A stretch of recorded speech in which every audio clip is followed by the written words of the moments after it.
una inflamación. ¿Quién se acuerda de qué era? Como el efecto pupilar frente que era. Hace 2 días fue, hace 48 horas. ¿Quién se acuerda? Cuando había una disfunción en la aferencia por el nervio óptico, pero Sí, el así mismo. par funcionaba bien. Exacto. Esto se ve en la esclerosis múltiple. ¿Por qué? Porque la esclerosis múltiple afecta, dijimos, cerebro, médula y nervio óptico. ¿Se acuerdan de eso, verdad? Esclerosis múltiple afecta cerebro, o sea, encéfalo, médula espinal y nervio óptico. Ok.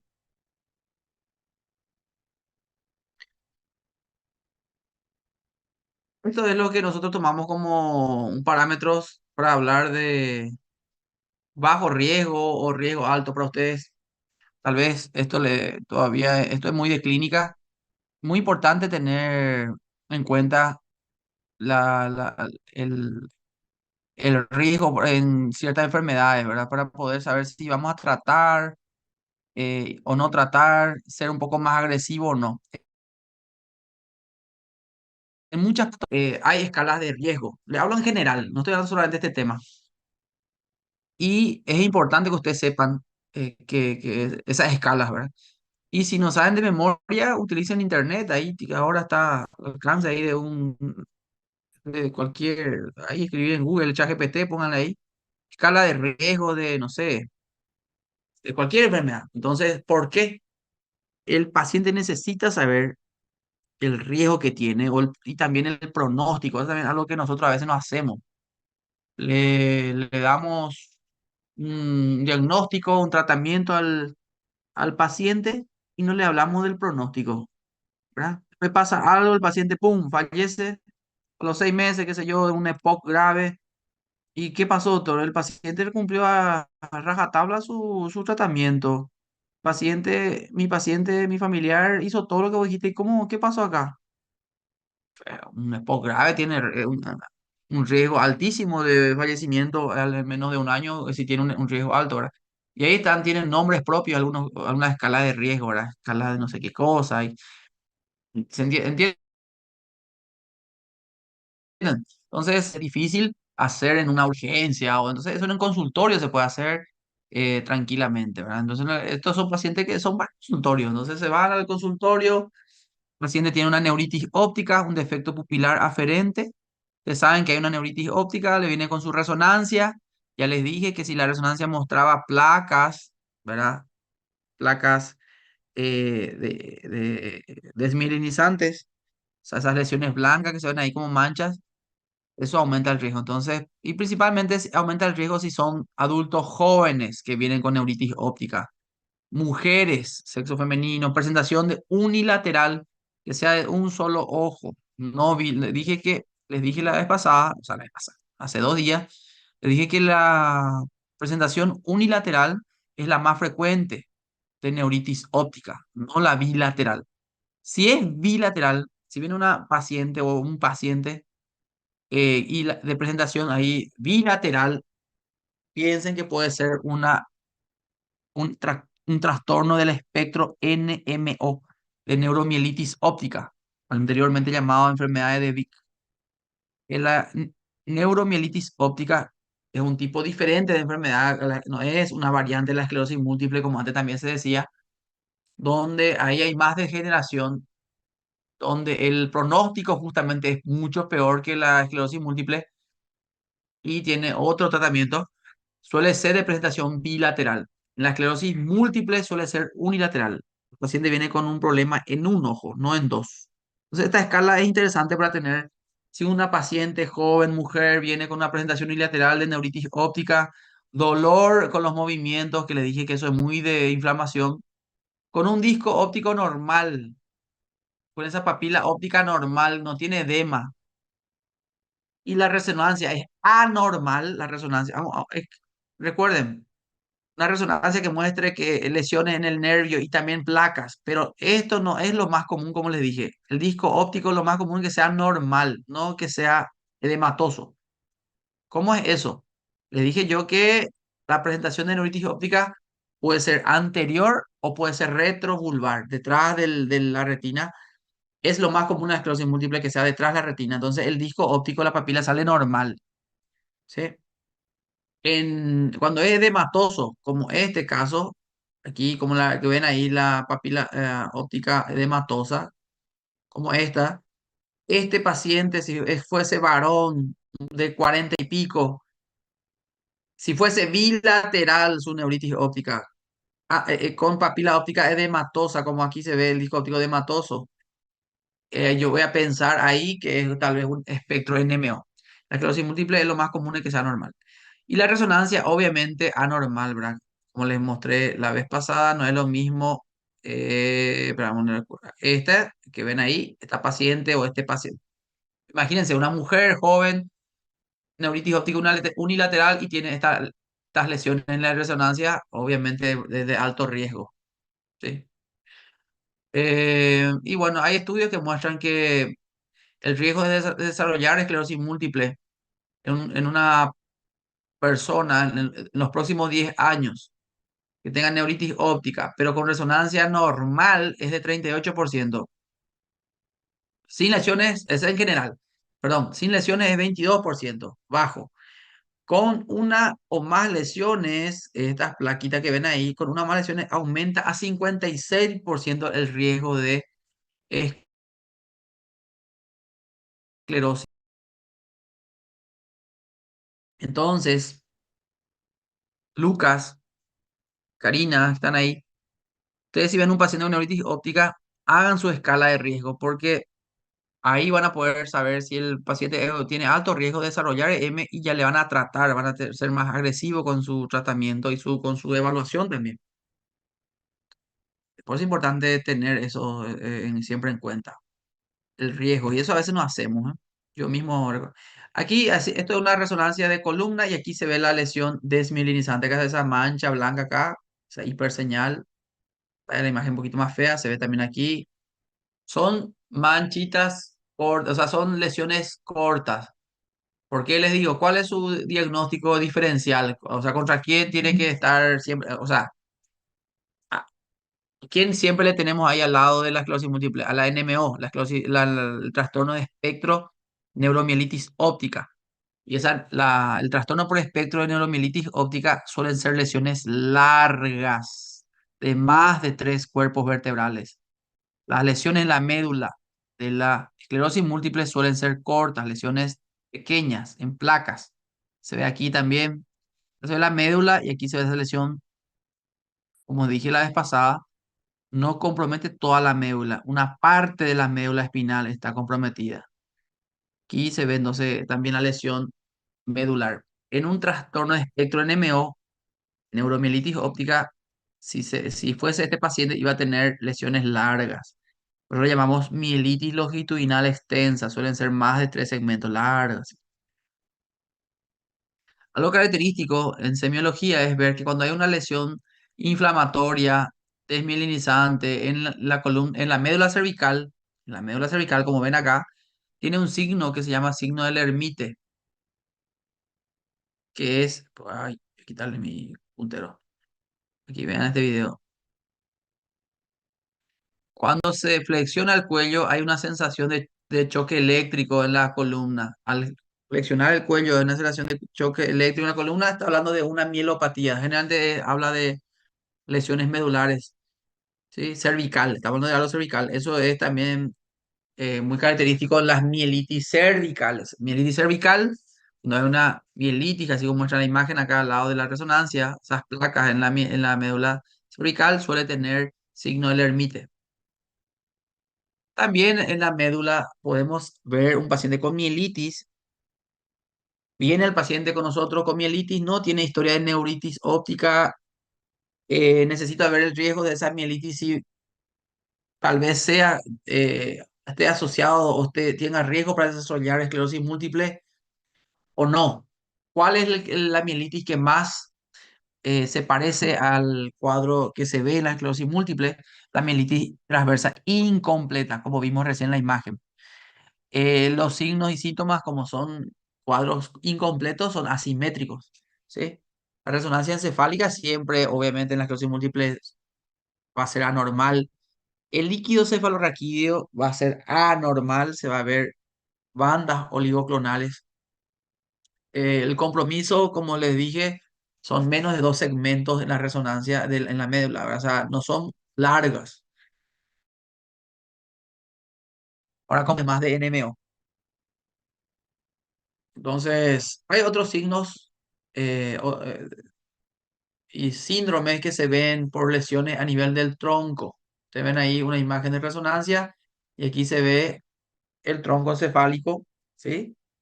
Y ahí se pueden ver lesiones que afectan núcleos de los pares craneales, oculomotores, el núcleo del trigémino, puede producir una neuralgia del trigémino, si afecta zonas cerebelosas, síndromes cerebelosos, síndromes sensitivos, si afecta áreas sensitivas, las fibras sensitivas y motores, ¿verdad?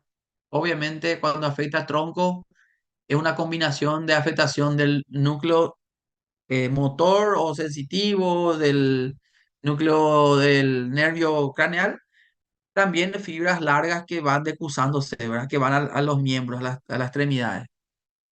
Vean este ejemplo.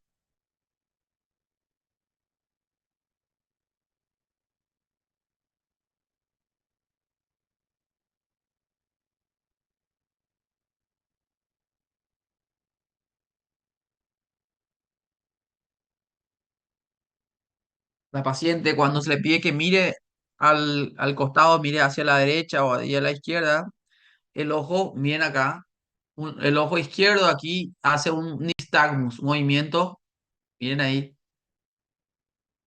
y el derecho queda a la mitad. Ahora va a mirar al otro lado y hace lo mismo. Nistagmus en el ojo derecho y el ojo izquierdo queda a la mitad y no aduce totalmente el ojo, no va totalmente hacia adentro. Miren otra vez. También al mirar arriba tiene nistagmus. Ese movimiento, miren ahí el globo ocular cómo hace el movimiento de tipo. Y cuando mira hacia abajo también. Ahí no se ve bien.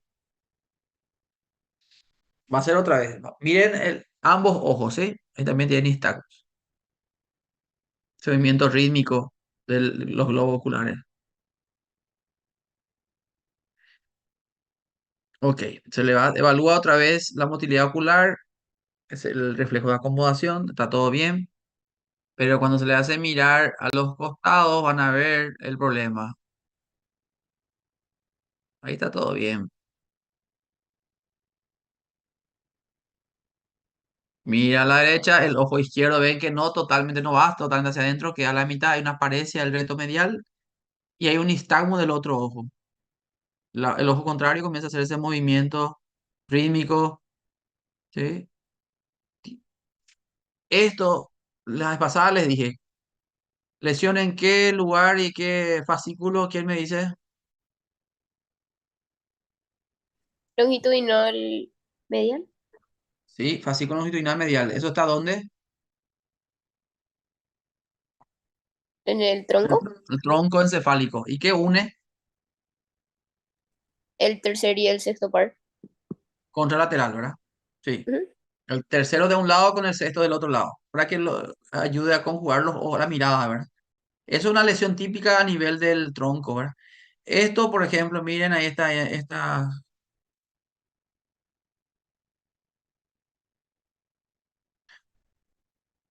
Ambos pacientes tienen una localización en común de lesión. ¿Dónde? Ahí dice lo arriba, síndrome cerebeloso. El cerebelo. Miren primero este video de la paciente cuando camina, aumenta la base de sustentación y camina como que temblando y con incoordinación. Eso se llama marcha atáxica cerebelosa. Entonces ve, o marcha de ebrio. Y este paciente de aquí a la derecha, el paciente cuando pone el dedo, se hace una prueba que se llama índice nariz, tiene que tocar con el índice su nariz, tiembla. Eso se llama dismetría. O sea, ese signo neurológico se llama dismetría y se ven los cuadros cerebelosos. Y eso también puede ser lesiones desmineralizantes, ¿verdad? El paciente va a venir con el síntoma de acuerdo a qué localización tiene su inflamación, ¿verdad? Su placa. Hay signos patológicos que nosotros también evaluamos en semiología. Este es un signo típico motor piramidal cuando afecta a la lesión es, por ejemplo, de la vía córtico-espinal, producen síntomas, signos anormales. Uno de ellos es este, que cuando se realiza el reflejo, vale que el dedo vaya hacia abajo. En este caso, el dedo hallux va hacia arriba, hace una dorsiflexión o una extensión y los deditos abducen. Miren, esto es normal. El izquierdo se hace el reflejo para plantar y hay una flexión, es normal. Pero a la derecha, si ven otra vez, cuando se le hace el reflejo cutáneo plantar, el dedo gordo va hacia arriba. Es una dorsiflexión, una extensión del hallux, una extensión del hallux y una abducción de los dedos. Eso se llama signo de Babinski. Y acá abajo ven ustedes un signo que es cuando yo les realizo el estímulo en el pie, le realizo una dorsiflexión y atajo mi mano, comienza a hacer un movimiento involuntario de flexión plantar que se llama clonus. Eso es patológico, eso es anormal, eso se ve en las lesiones de la vía córtico-espinal. En esta vía, por si no recuerdan, es la vía que lleva la movilidad, la vía que va, se cruza en el bulbo, la vía córtico-espinal o piramidal se llama. Eso dimos el año pasado. Bueno, estas son las lesiones que se ven en la resonancia. Esto, me voy a mostrar con el puntero. Esto que ven aquí es más de esclerosis múltiple, esto es muy largo, esto es más de trastorno del espectro de neuromielitis óptica, NMO, es largo. ¿Ven esta lesión blanca acá? Todo eso es la lesión de la mielitis longitudinal extensa, mucho más de 3 segmentos. La mielitis, dijimos, en este caso es corta, menos de 2 segmentos, eso más de esclerosis múltiple. Las lesiones aquí en el cerebro, arriba, las lesiones chiquitas y ovoideas, siempre perpendicular al cuerpo calloso, son muy típicas de esclerosis múltiple. Estas lesiones aquí a nivel del tronco, a nivel de posterior aquí del bulbo raquídeo, se llama esa zona se llama síndrome de la mierda, no me viene. Produce hipo persistente. eh, ay, sí, mejor. Bueno, la lesión en esta zona es típica de NMO, de neuromielitis óptica. Esa lesión larga también de NMO. Este es el diagnóstico diferencial de esclerosis múltiple. En el trastorno espectro NMO no suele haber lesiones en el cerebro, así como en la esclerosis múltiple.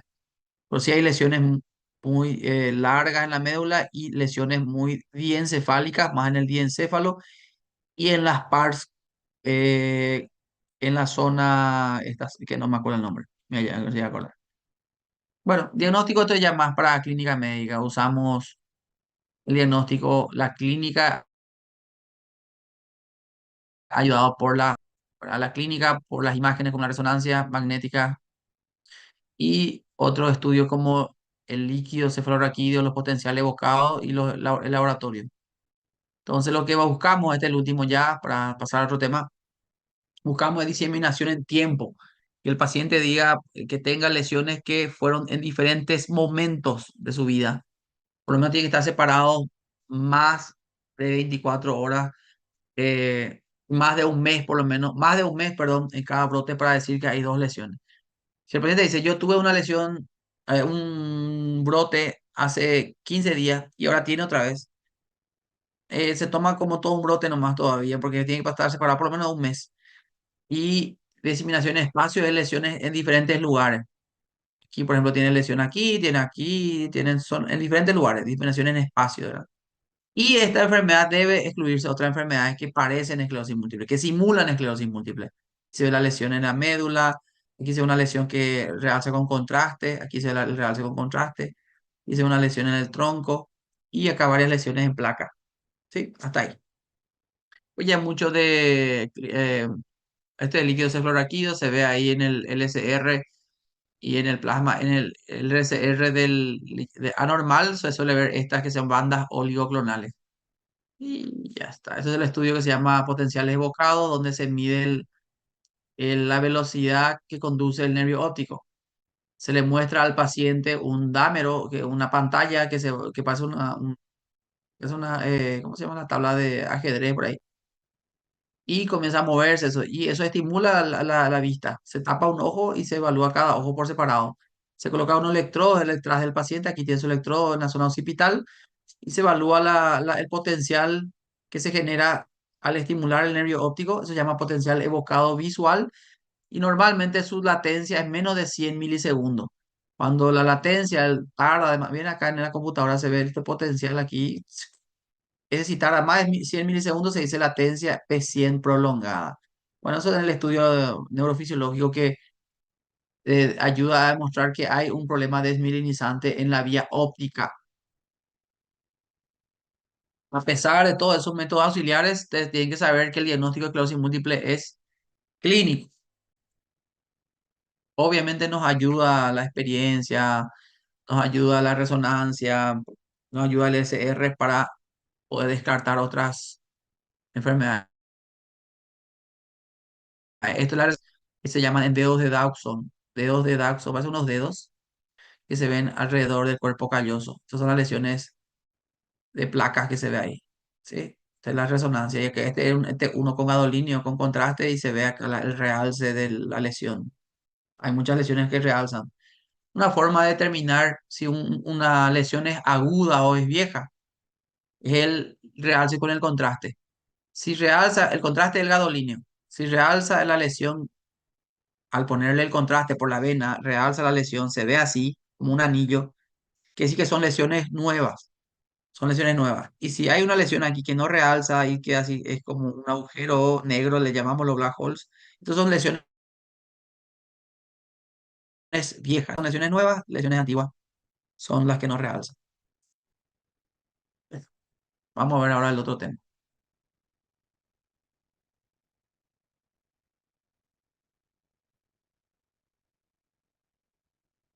Pregunta de esclerosis múltiple para pasar ya a neuropatía.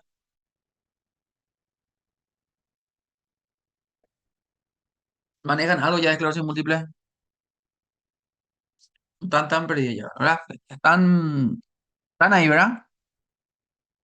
¿O está muy complicado esclerosis múltiple? Más o menos, profe.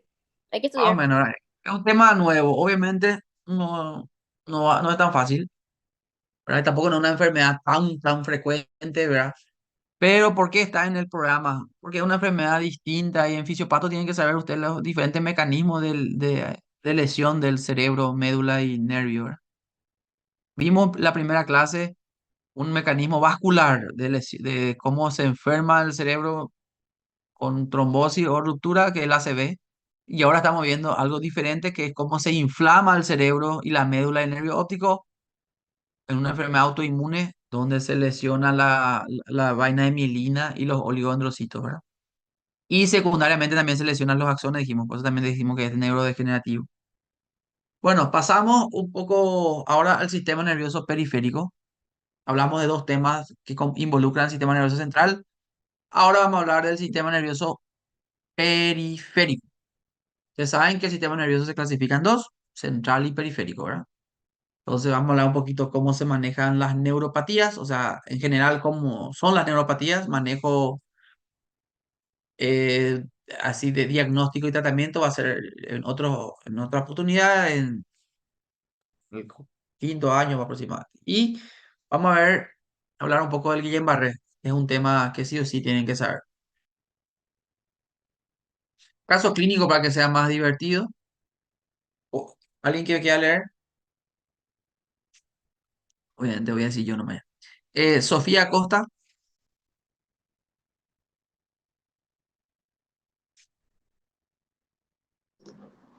Hola, profe, ¿me escuchas? Hola, ¿cómo estás, Sofía? Sí, te escucho. Súper. Súper. Hombre de 54 años, hace 2 años presenta adormecimiento en pies, dificultad para caminar, debilidad en los pies, diarrea crónica, disfunción eréctil y mareo al levantarse. Bueno, ¿alguien que quiera opinar sobre este caso clínico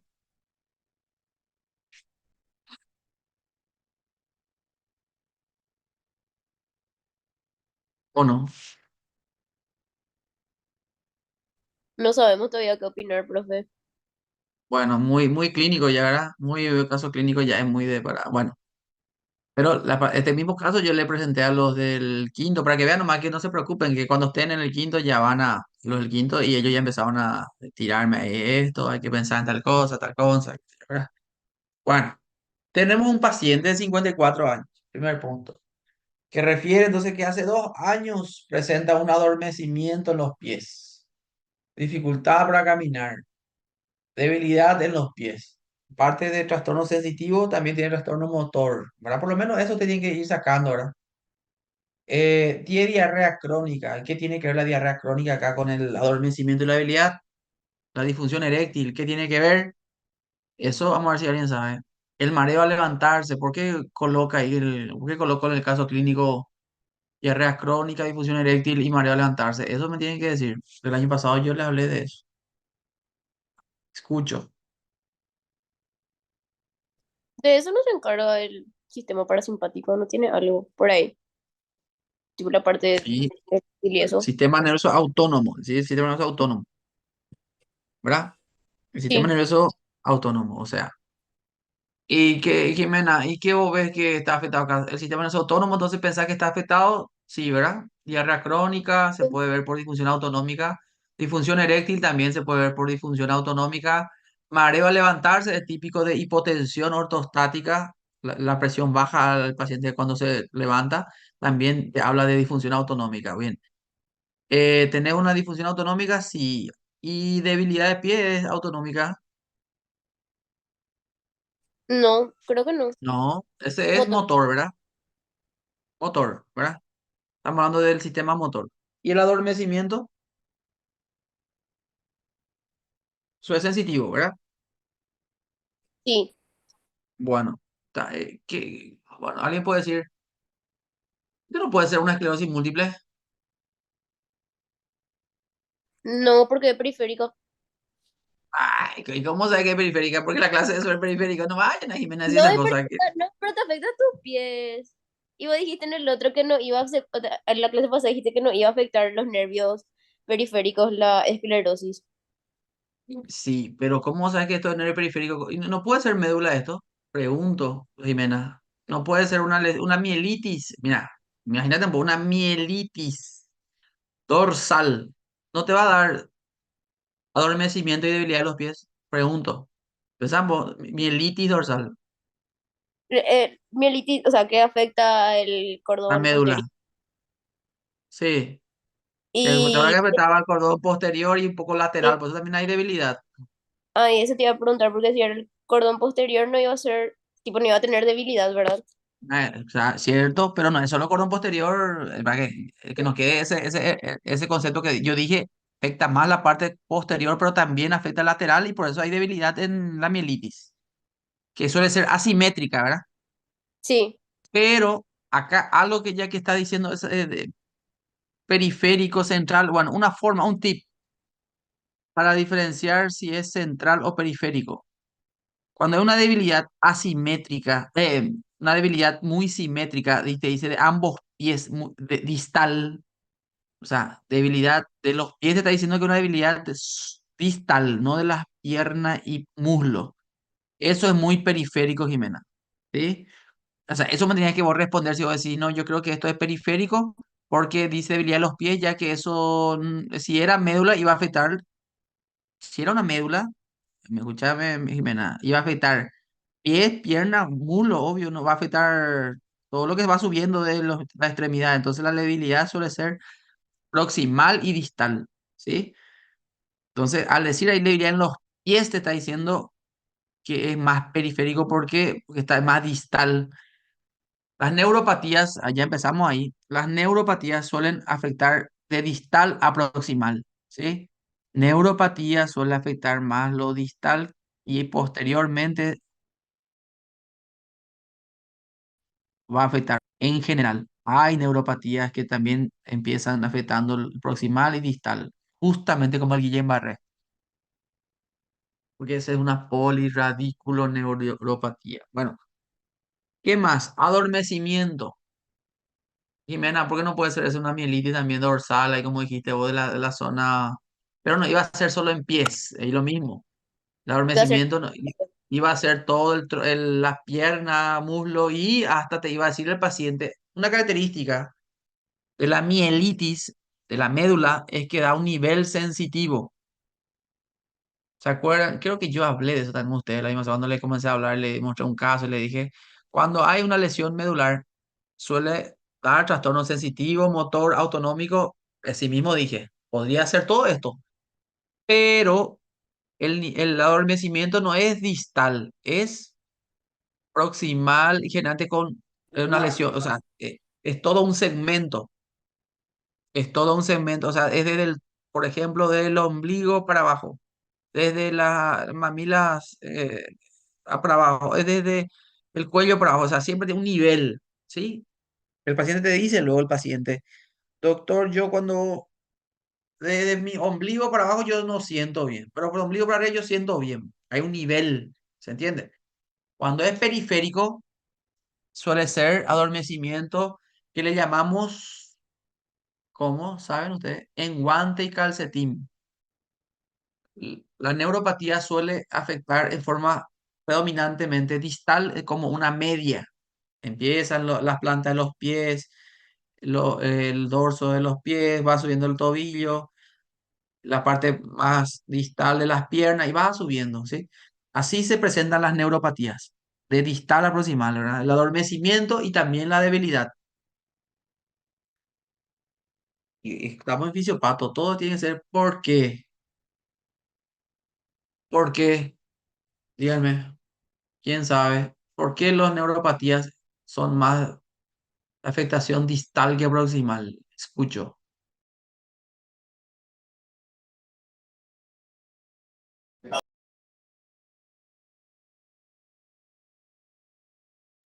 Juanita Ingolotti, responde un poco.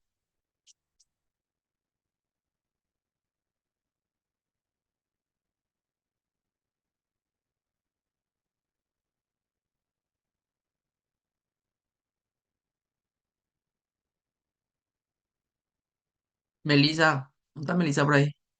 Hola, Hola, bonita. hola. ¿Por qué pensás que las lesiones neuropáticas, lesiones de los nervios, del sistema nervioso periférico, suele comprometer más la parte más distal que la proximal? ¿Tenés una idea, por lo menos,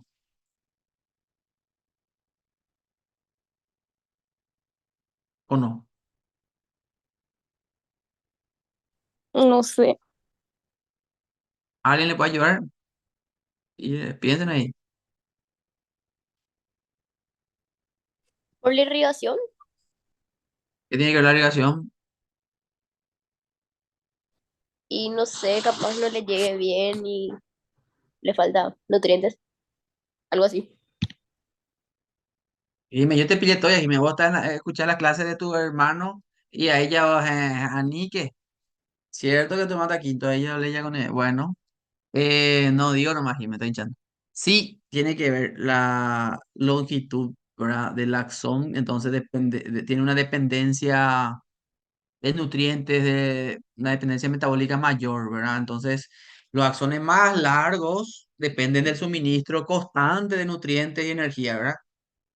Y cuando ocurre un problema de suministro, vamos a decirlo así, sanguíneo, ¿quién va a ser el que más va a sufrir? La parte más distal, ¿verdad, Jimena?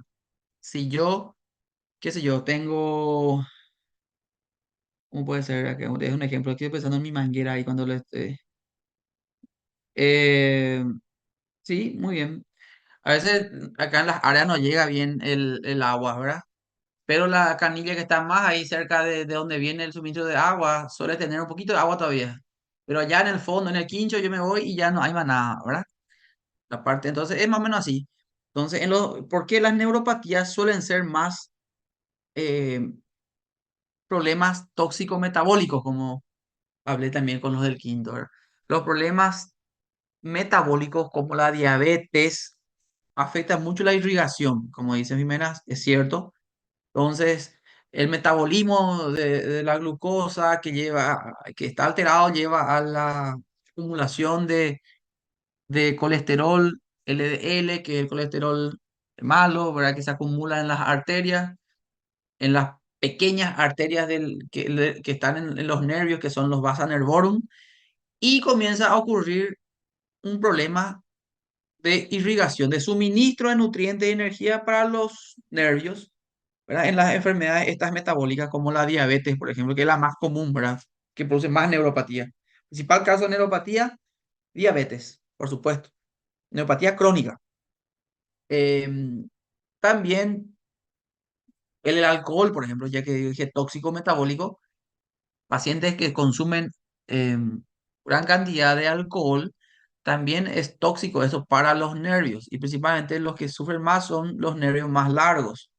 Entonces es una enfermedad que afecta también el alcoholismo a los nervios más distales y comienza a sufrir daño axonal, los nervios de los pies, el paciente comienza a tener hormigueo en la planta de los pies, comienza a tener que se le adormece, parece que está medio como acartonado, te dicen los pacientes. La planta de mi pie yo no siento bien, doctor, yo no, medio que me tocan ahí, yo no pillo bien ahí lo que pasa a mi pie. Entonces, es esa la respuesta, ¿verdad? Entonces, que hay más vulnerabilidad a lesiones también, no solo por la dependencia metabólica y la longitud del axón, ¿verdad? Cuando más largo el axón, mayor tiene que recorrer más distancia todo el suministro de energía, dijimos. Entonces, eso hace que sea más susceptible a que no llegue el suministro y se lesione, ¿verdad? También es la vulnerabilidad a las lesiones, ¿verdad? Las extremidades están más expuestas a los traumas físicos que la extremidad, la parte distal, que lo proximal, que es lo más normal, lo más común que se lesione cuando tenemos una caída, mi tobillo, mi pie o mi mano. Entonces lesiones también, tiene más vulnerabilidad a lesiones también los nervios. Por eso es más común las neuropatías también traumáticas, ¿verdad? Em, pero principalmente es la distribución del flujo sanguíneo en las zonas distales, ¿verdad? Que tienen menos flujo sanguíneo comparado con las regiones proximales que tienen más flujo sanguíneo. ¿Sí? Ok, muy bien. Eh, este paciente obviamente es un paciente con una neuropatía periférica con problema sensitivo, motor y autonómico. ¿Sí? Y vamos a eso ahora a hablar. Recordar nada más que vimos ya en estos años que la organización del sistema nervioso funcionalmente clasificamos anatómicamente en central, corresponde al encéfalo y a la médula. El encéfalo está compuesto por el cerebro, mesencéfalo, puente y bulbo raquídeo y el cerebelo. Médula espinal con sus segmentos aquí, que es cervical, torácica, lumbosacra. Y el periférico, que son los nervios raquídeos y los nervios craneales. Eso es lo periférico, todo eso si, trabajan en conjunto para recibir una información generalmente a través del cuerpo, a través de los nervios periféricos, que esa información llega al cerebro donde se integra y se realiza la respuesta posterior. Ya hablamos de esto, la fisiopatología de la mayoría de las enfermedades tienen esta mnemotecnia. Hoy vamos a hablar de las neuropatías que también ya hablamos que porque es más común que sufra la parte distal por lo vascular. ¿Existen neuropatías infecciosas? Claro que existen, como la neuropatía, la neuritis, que es por herpes zóster, ¿verdad? Eh,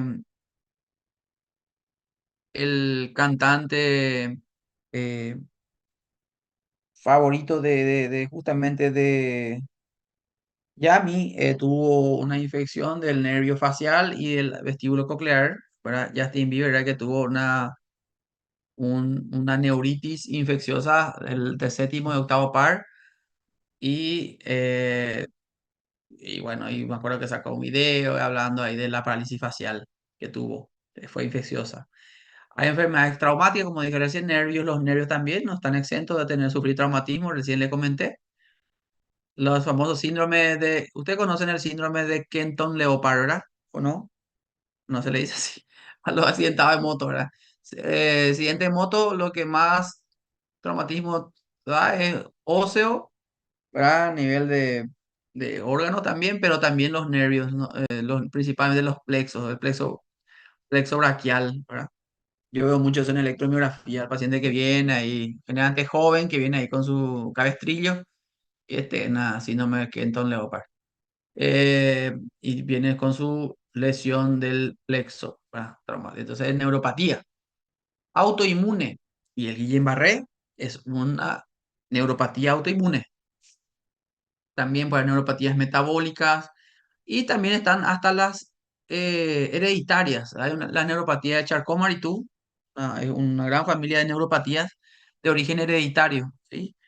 Las neuropatías hereditarias es ya conocidas como Charcot-Marie-Tooth, hay varios tipos, ¿verdad? Que es predominio axonal, predominio desmielinizante. Están las enfermedades neoplásicas, paraneoplásicas, ¿verdad? Un paciente con CA de pulmón puede venir por una neuropatía. ¿Qué tengo que pensar ahí? Imagínense, un paciente, le voy a hacer contar así rápido. Paciente con 70 años que tiene portador de CA de pulmón en tratamiento con quimioterapia y refiere que tiene adormecimiento, parestesias en los pies y dificultad para caminar hace 3 meses. ¿Ustedes directamente van a pensar que es paraneoplásico o que pueden descartar ahí también?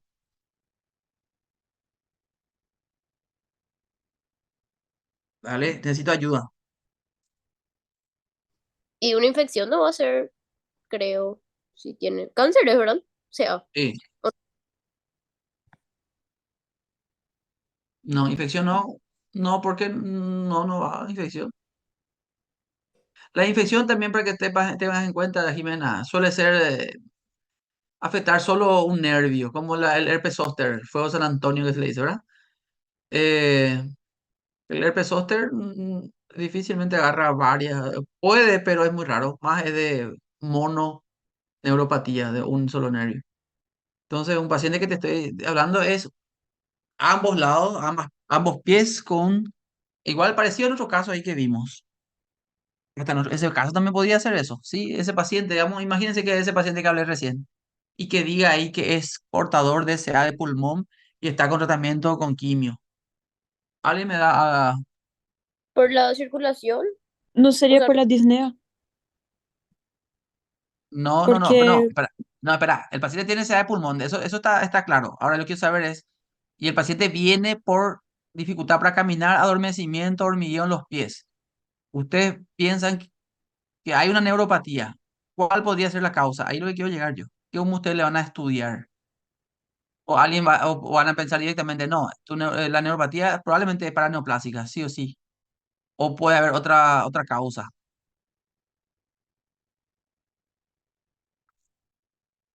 metabólica, me Paciente, parece, ¿por qué? Y que el paciente va a preguntar, ¿por qué metabólica?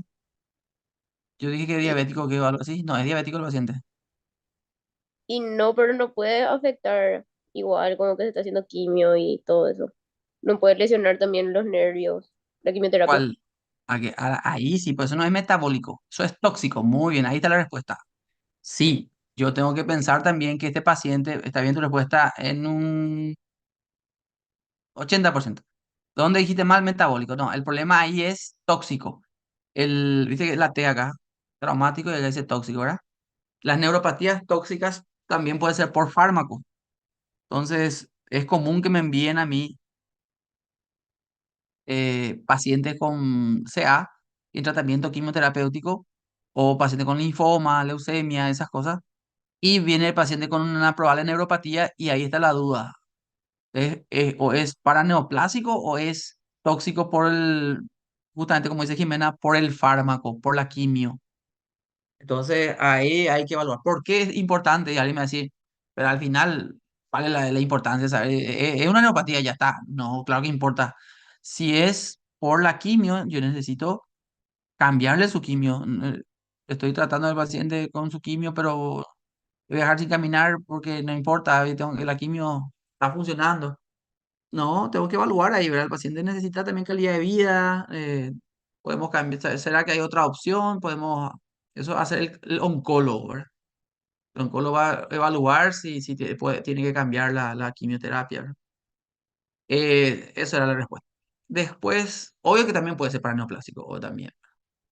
¿Qué más? Y eso. Profe, pero si vos Dime. decís, o sea, tipo, si una neuropatía, al decir no, para neoplásico sería que, tipo, afectó tu nervio y el cáncer también, Así o onda mismo, del cáncer en otra es parte.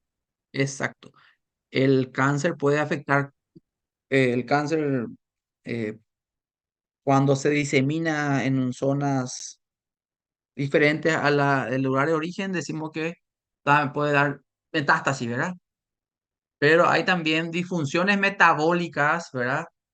Que produce sustancias también el cáncer que van, no es una metástasis en sí, pero pues se llama síndrome paraneoplásico. Ya buscan la definición de síndrome paraneoplásico para que ustedes tengan en cuenta. Síndrome paraneoplásico, definición, para que tengan, porque no es una metástasis en sí, pero sí es el cáncer invadiendo los nervios de una manera diferente. Le leo como dice Google, ¿verdad? Síndrome paraneoplásico es un grupo de síntomas y signos que ocurren en pacientes con cáncer y que no pueden ser explicados por la invasión directa del tumor. No es una invasión directa de las células malignas ahí en el nervio en este caso, ¿verdad? Eh, son causados por mecanismos inmunológicos o hormonales y pueden afectar diversos sistemas del cuerpo, dice. Los mecanismos inmunológicos y hormonales a menudo son resultado de una respuesta inmunológica del cuerpo contra el tumor. Al final parece como autoinmune, pero es por el tumor, ¿sí? Secretado por el tumor esta respuesta alterada, ¿verdad? El sistema inmunológico puede atacar a tejidos normales debido a la producción de anticuerpos o células inmunitarias que reaccionan de manera cruzada con los antígenos tumorales y tejidos normales. Eso es lo que dice ahí en internet. Entonces, por eso no es una metástasis a los nervios, ¿sí? Es una respuesta inmunológica inapropiada, entonces, por culpa del tumor. Y eso afecta a los nervios. Eso se llama paraneoplásico. Y lo más argel de esto es que un paciente, ustedes saben eso, tienen que saber, ahora ya luego, que puede empezar con un cuadro paraneoplásico sin que aún tenga síntomas no se pueda encontrar el tumor primario. ¿Sí? Es lo peor. Tenemos un paciente que piensa que parece paraneoplásico porque perdió peso, tiene síntomas, síndrome constitucional, tiene, qué sé yo, puede tener una neuropatía, ¿verdad? Pero no sabemos el origen. Y eso puede durar, puede aparecer hasta 2 años antes de que realmente se pueda ver el tumor en el pulmón, por ejemplo. ¿Sí? Entonces no es que siempre ocurre después, puede ser antes y todo. Más común es que sea de pulmón. Bueno, las enfermedades en general, estas periféricas, decimos nosotros enfermedades que a grandes rasgos decimos en neuromusculares. ¿Por qué? Porque involucra también el músculo. Y las enfermedades neuromusculares también involucra a las motoneuronas inferiores. ¿Sí? Por más que eso no sea periférico propiamente, ¿verdad?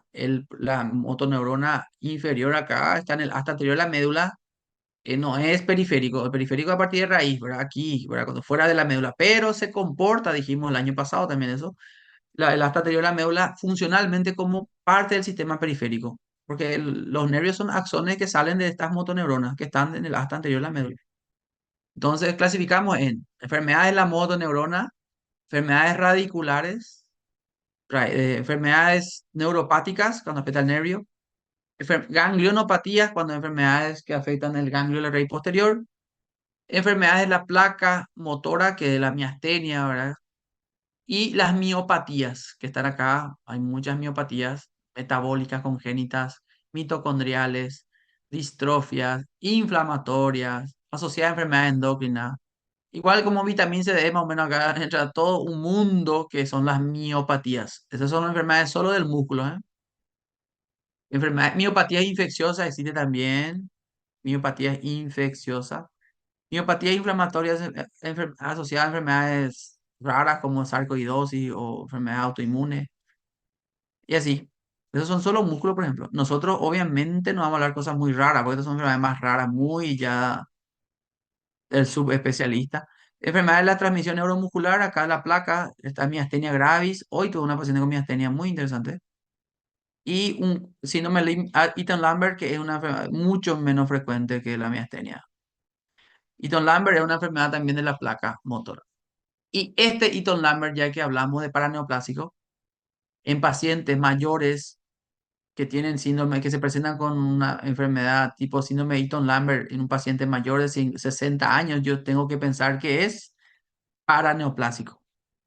En un paciente joven que me presenta con síndrome de Eaton-Lambert, tengo que pensar que es autoinmune. Eaton-Lambert puede ser autoinmune o paraneoplásico, justamente, ya que hablé recién de eso. Miastenia gravis es autoinmune. ¿Sí?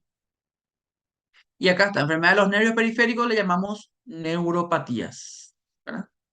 La enfermedad hasta anterior, enfermedades de la motoneurona, hay muchas, entre ellas la polio, ¿verdad? Que ahora ya hay vacuna para eso, ya está erradicada. Enfermedades de la motoneurona superior, eso no serían enfermedades periféricas, ¿verdad? Como ¿por qué está el acá? Porque en la esclerosis lateral amiotrófica afecta tanto la motoneurona superior como la inferior. Hoy vamos a hablar solamente de las neuropatías y vamos a hablar en dos clases porque no voy a poder terminar, ya me doy cuenta, y en barre hoy. Ojo, ¿verdad? Así da gusto a estudiar así como estoy haciendo, pero los pacientes no vienen con enfermedades, no te dice, vengo por una miopatía. Eh, yo vengo, doctora, porque tengo un cuadro paraneoplásico, ¿verdad? No viene así el paciente. Llegan con quejas. Los pacientes vienen con quejas, no vienen con enfermedades, ¿sí? Entonces hay que saber eh, cómo sacar el jugo de esa queja, ¿verdad? Saber que un síntoma, cuando el paciente dice adormecimiento, dice debilidad, dice el paciente tengo disfunción eréctil, hay que pensar en una vía anatómica. Esa vía anatómica tiene varias, otra vez, topografías, como la vía de la motricidad. Cuando hablamos de un paciente que tiene debilidad, así como hicimos recién con la compañera, cuando un paciente tiene debilidad, tengo que pensar desde arriba hasta abajo, ¿verdad? En cualquier parte de este camino puede estar el problema, ¿verdad? Desde el cerebro hasta el músculo, ¿verdad? Acá están los nervios antes, acá está la médula, el tronco. Entonces debo conocer esta vía anatómica en mi mente, tener este esquema y poder saber diferenciar, justamente como hicimos hace rato. ¿Este será que es una mielopatía, es una enfermedad de la médula o es una neuropatía? Es algo periférico. ¿Cómo sabemos eso? Dijimos varias veces ya que eso, por la experiencia, por la semiología, que eso todavía a ustedes no le voy a pedir. Y la sensibilidad, obviamente, también tiene un camino, una ruta, ¿verdad? Que va desde la periferia, porque es aferente, ¿verdad? Las neuronas, la primera neurona sensitiva está en el ganglio raíz posterior y tiene su prolongación periférica, su central, y eso va rumbo al cerebro, llevando la información sensitiva, llevando tacto, llevando dolor, llevando temperatura, propiocepción. Entonces, un paciente viene con adormecimiento, puede ser una ACV también, ¿verdad? ¿O no? Vamos a ver, preguntas tontas voy a hacer. Una pregunta, bueno, ni una pregunta de tonta realmente, porque siempre sacamos jugo de eso. Pero, ¿por qué ese paciente que vino con nosotros en el consultorio que dice adormecimiento a ambos pies, yo no hablé en ningún momento que puede ser una ACV? ¿Alguien puede decir, doctor, no puede ser una ACV eso? Pero ¿Por qué porque es no? de ambos pies, o sea, no Muy bien. depende de qué parte del cerebro le agarre, la verdad. O sea, si la agarra de un lado va a ser tipo de una pierna nomás, no de las dos. Exacto, muy bien, exactamente, porque es muy raro que un ACV te dé en el mismo lugar en ambos hemisferios. Porque para que sea en ambos pies tiene que ser el mismo lugar, la izquierda y la derecha. Eso no, nunca, yo por lo menos nunca vi, ¿verdad? Eh, sí vi, le voy a decir algo, una vez un paciente con algo similar a lo que dije recién, pero tenía un tumor, caso rarísimo, fue acá, presentaba, me acuerdo, en un congreso, tenía un meningioma. Acá en la cisura interhemisférica hay una dura madre, ¿verdad? Que tiene la vena sagital esta, del seno sagital superior.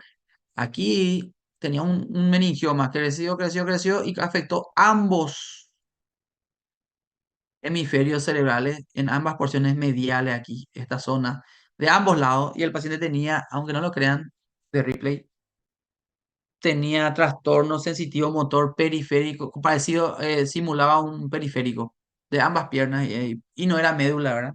Solo que ahí la semiología me ayuda, Jimena. La semiología, ¿cómo vas a saber por semiología? Porque los reflejos cambian cuando es periférico o cuando es central. Los reflejos que se golpean con el martillo de exploración cambian cuando es periférico o central.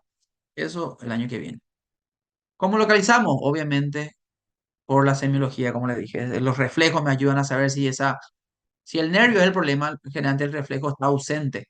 Si es central, el reflejo eh, está aumentado. Entonces, me ayuda mucho la semiología. Bueno, neuropatía, también podemos decir polineuropatía, neuropatía periférica, es lo mismo, estamos hablando de la misma cosa. 8% de las personas mayores de 55 años tienen un tipo de polineuropatía o neuropatía, que corresponde al 2,4% de la población. ¿Cómo reconocemos? Los nervios periféricos son como cables. Siempre les digo a los pacientes, tenés una neuropatía, ¿qué pico eso es, doctor? En el cuerpo tenemos cables que se llaman nervios, le digo yo. Che nerviosa y tiroides, doctor, che nerviosa, che nervio y tiroides. Y no, digo, no es eso, señora, no es que tengas nervio, no es de nerviosismo. Son tus cables que comunican tu cerebro y tu médula con el cuerpo. Esos nervios tenemos algunos que llevan para la motricidad, para movimiento, para el músculo. Tenemos otro, en el mismo cable se va nervios que llevan información sensitiva y autonómica. Entonces, los nervios periféricos también pueden ser gruesos, calibre o le llamamos fibra gruesa, que llevan principalmente para la motricidad y la sensibilidad profunda. Eso hablamos el año pasado. Y las fibras finas que llevan sensibilidad superficial y autonómica. Fibras finas son eh, si vamos al paciente del inicio, tiene fibras gruesas y finas afectadas, porque tenía debilidad, tenía adormecimiento, sensibilidad superficial afectada y tenía sistema nervioso autónomo afectado. Entonces, fibra gruesa y fina tenía el paciente afectado. Neuropatía periférica, hablamos de lesión del nervio. Ahí está el nervio lesionado. Se llama neuropatía. El cuadro clínico típico es la combinación de tres elementos: elemento motor, sensitivo y autonómico. Nuestro paciente tenía los tres afectados, ¿verdad? Porque en el nervio van fibras motoras, fibras sensitivas y fibras autonómicas. En el mismo nervio van estas tres fibras. Ahora la pregunta, ¿puede afectar solo una fibra, una enfermedad? ¿Qué piensan ustedes? ¿Que siempre tiene que afectar las tres fibras o hay enfermedades que predominantemente, o sea, que solo afectan fibras motoras, fibras sensitivas y fibras autonómicas? O sea, ¿puede ser así? ¿Qué piensan? O sí afectan las tres fibras, porque no hay forma de que la enfermedad afecte solo una. Escucho. Y si es periférico, ya no estarían todas las tres juntas. O sea, porque si afecta a nivel de la médula, están separadas todavía, pero en el nervio ya no se juntan las tres. El nervio están junto a las tres, pero hay enfermedades que pueden afectar solo a una de las fibras. Digo, en el nervio, estamos hablando de neuropatía luego, no estamos hablando de mielopatía. Ahora, Jimena piensa solo en neuropatía, en esto, en este. Pues sí, ya están las tres fibras acá juntas, todo en el mismo cordón, ¿verdad? Están las tres ahí. Bueno, si pensás en que es tóxico metabólico, tenés razón. Siempre van a afectar los tres ahí. El tóxico del alcohol o el medicamento quimioterápico va a afectar los tres. O la falta de irrigación sanguínea del diabético va a afectar los tres. Está bien. Pero no son las únicas enfermedades las tóxico-metabólicas. Dijimos vitamina C, D, acuérdate de eso. Hay enfermedades autoinmunes como la neuropatía motora multifocal, que es una neuropatía autoinmune que solo compromete las fibras motoras. Existe. No es común, pero existe, ¿verdad? Es el diagnóstico justamente que debemos descartar en un paciente que tiene una probable enfermedad tipo ELA, porque la esclerosis lateral amiotrófica es muy parecida también a la enfermedad esta que estoy diciendo, a la neuropatía motora multifocal. ¿Por qué? Porque la neuropatía motora multifocal también se presenta igual que el ELA con debilidad, atrofia, fasciculaciones, ¿verdad? Entonces, reflejo disminuido. Solo que en el ELA es una combinación de problemas de la motoneurona inferior y superior. En el ELA yo voy a tener síntomas o signos de compromiso de la vía córtico-espinal y de este. Entonces, en la neuropatía motora multifocal solo voy a tener una... Mi gato.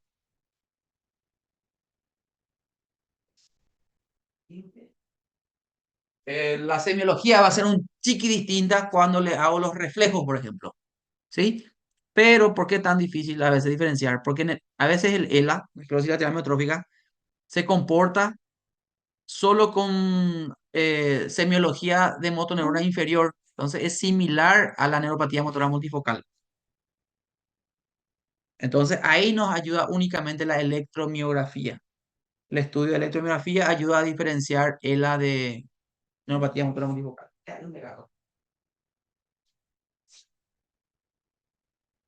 Que se le mime a este gatito. Ya haré. Bueno, entonces tenemos tres fibras en un nervio: fibra sensitiva, motora y autonómica. Entonces el paciente puede venir solamente con trastorno sensitivo, puede venir solo con trastorno motor o solamente con trastorno autonómico. Es un ejemplo de enfermedad que solo compromete funciones autonómicas. ¿Quién sabe? Es medio difícil ya. Existe una polineuropatía que se llama amiloidótica. Polineuropatía amiloidótica familiar, una enfermedad hereditaria que compromete el metabolismo del hierro y provoca una acumulación de proteína amiloide en los nervios sistémicos, eso no solo en los nervios, también en el hígado, en el corazón, pero en las fibras nerviosas compromete principalmente el autonómico, las fibras autonómicas. Entonces el paciente puede venir con diarrea crónica, disfunción eréctil, hipotensión ortostática, que es mareo al levantarse, baja toda la presión y aparte de eso le haces unas enzimas hepáticas y están alteradas. Y te dice, yo te cuento nomás como historia, doctor, que mi hermano se trasplantó el hígado. ¿Y cómo que se trasplantó? Tuvo un trasplante de hígado. Sí, porque tuvo una enfermedad, no me acuerdo el nombre. Ese paciente probablemente tenga también polineuropatía amiloidótica familiar. Compromete más personas que son descendientes de portugueses. Bueno, lo motor generalmente se presenta con debilidad, hiporreflexia o arreflexia, atrofia y alteración de la marcha. Una marcha equina, que es una marcha cuando levanta mucho el muslo y como no puede hacer la dorsiflexión del tobillo, el pie cae. Y se escucha luego. Cuando vos estás en el consultorio y ya cuando viene un paciente con alteración de la marcha tipo este patch, porque escucha que hace mucho ruido al caminar. La exploración neurológica involucra obviamente la parte motora y tenemos que evaluar la fuerza y evaluar si hay debilidad tanto distal como se ve aquí o proximal. Siempre importante eso. Las lesiones periféricas como se caracterizan por comprometer, dijimos, la vía esta de la asta anterior para abajo. Y el que mantiene el tono, la semicontracción de los músculos y que mantiene esa semicontracción constante es la motoneurona inferior. Y si yo afecto esa motoneurona inferior, si yo le enfermo, ¿verdad? Por una polio o por un ELA, no va a recibir más la información el músculo. Lo mismo si afecto también si se afecta el nervio, el músculo ya no va a recibir ese estímulo constante para mantener el tono. ¿Qué va pasándose con el tono? Va a disminuir, va a haber hipotonía o atonía.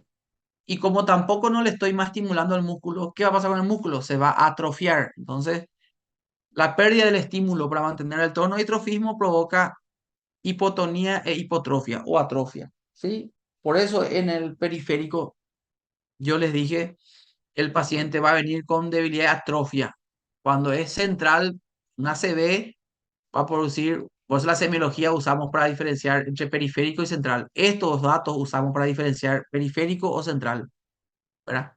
Un paciente con ACV no va a tener hipotonía ni hipotrofia, porque la motoneurona inferior sigue viva, sigue manteniendo el tono, entonces no se atrofia. Por eso ustedes van a ver un paciente con ACV, el brazo y la pierna, por muchos años va a mantener el tono y principalmente el trofismo, perdón, el tono sí va a aumentar, no va a disminuir, va a aumentar porque el que le modula a la motoneurona inferior, el que le controla, le gobierna a la motoneurona inferior es el superior. Y si el ACV ocurre, obviamente el ACV del cerebro, nadie más le controla a la motoneurona inferior y la motoneurona inferior está hiperactivada. Eso en los casos centrales, ¿verdad? Que hay al revés, hay hipertonía, pero no hay hipertrofia, no hay que ver. Por el desuso, con el tiempo se va a ir atrofiando el brazo y la pierna de ese paciente con ACV. Pero al contrario, lo que estamos hablando hoy, neuropatía, va a haber disminución del tono y disminución de la masa muscular, va a haber atrofia. Por esa pérdida en el estímulo. Hasta ahí hoy. Te debo dar clase ahora con otro curso.